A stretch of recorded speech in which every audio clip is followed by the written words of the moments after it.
Озғанимада Аштархан ноғайлардың тарихы, тілі, маданияты деген ілмілік төгірік стол озды. Толы хабар Алимат Матакаеваман Эмир Утивалиевтің сюжетінде. Аштархан ерінде ноғай тарихына, маданиятына аталған амаламалар дайым озғарылып тұрадылар. Бөкере Аштархан ноғайлардың тарихы, тілі, маданияты деген төгірек столды едіге деген ноғай маданиятының орталығы озғарды. Ілмі амаламада көрнеклі әлімлер сөйледілер, өз қарасларын белгіледілер, сұрауларды шешу жолларында қарастырдылар. Адеттегі Жанибековтың оқулары мұна ел төгірек стол кебінде озды. Сосы ілмілік амаламасында көп белгілі әлімдер қатынастылар. Айтпаға Ахмет Ярлыкапов, Рамиль Ишмухамбетов, Амир Мусаев, тағы да көп басқалар. Амаламады иғынлады едіге ноғай маданиятының ясияуға орталығы. Елдар Ал-Мухамедовтың атымын сосы амалама икон жоғары өлшемді оз деп санаймын. Бізге де хат шақыру келді редакцияға. Сол амаламада қатынаспағамен өзім 2014 жылдан басылап қатынасаман Жанибековтың оқуларында міне бір жылда яным телезіп бармаға сүйдім онда. Не десе мен үйренгенмін ондағы Аштархан йортындағы ноғайлардың қонақшылығына қайдан білеймін. Адет жолларымен танысып, газетамызға, телевидениемізге бір қызықты хабарларды айтып ноғайлардың яшауын хақында хабарламаға. Менімен бірге барды Ноғай дауысы газетамыздың редакциясынан сыйлы журналист қалемдасларым Асият Кереева, Мадина Межева. Теректі мектеп ауылынан Дагестан Республикасының Ноғай район администрациясының пресс-секретары, Россияның Язушылар Союзының ағзасы сыйлы қалемдасым Эмир Утивалиевте қатынасты.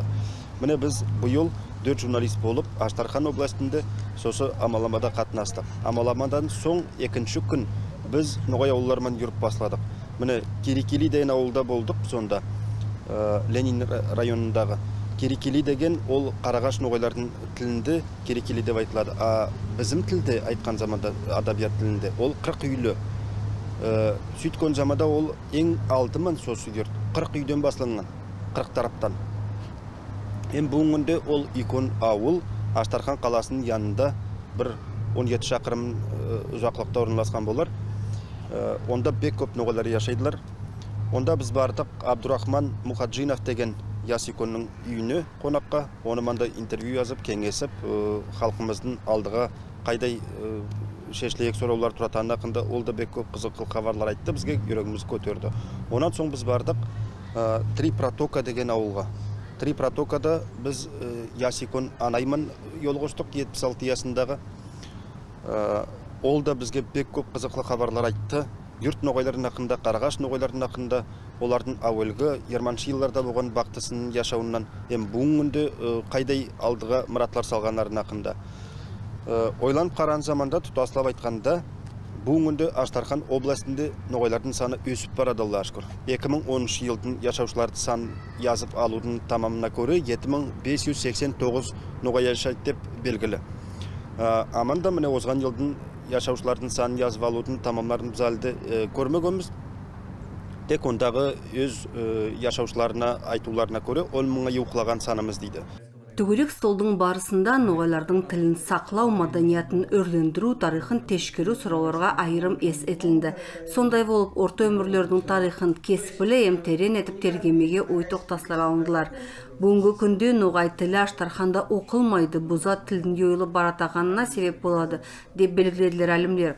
Шақырылған журналистілер амалама хақында өз ойларымында бөлістілер. Төгірек стол бекарып кетті. Мен анда көп яңы қызықлы білімдер білдім, есіттім. Өкінішке Ноғай район басшысы Жамалудин Есіргепов келе алмады. Соны үшін мені Қараноғайдан делегат етіп берді. Аштархан ноғайлары бізді бек күшлі сыйладылар, сау болсынлар. Одан басқа біз Ноғай дауысының редакциясымен экспедицияда бірше қатынастық. Біз бір неше юрт ноғайлар ауыларға бардық. Оны бізді ұйғынламаға едіге центрдің яслары көмек еттілер. Мен оларға бек разымын, сау болсынлар. Бірінші кере Аштархан ерінде Жанибеков атлы оқуларының озғаруын ноғай халқының алал ұлы Равиль Жуманов ұйғынлаған. Көп еллардың бойында сол жүкті үйіне арты көрген. Сөйлегі заманда едіге орталығының етекшілері Равиль Жуманов атлы ар ел сайын озғарлатаған оқуларды да ұйғынламаға деген ой еттілер.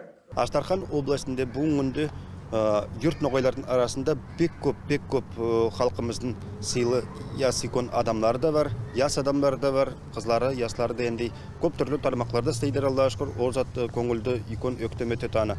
Тек өкінішкі ноғай тілі мектеплерде оқылмайды. Ене сол зат әлбетте мен көңілімді бек түңілтеді. Барған сайын сол затқа мен икон айырым есетіп келемін.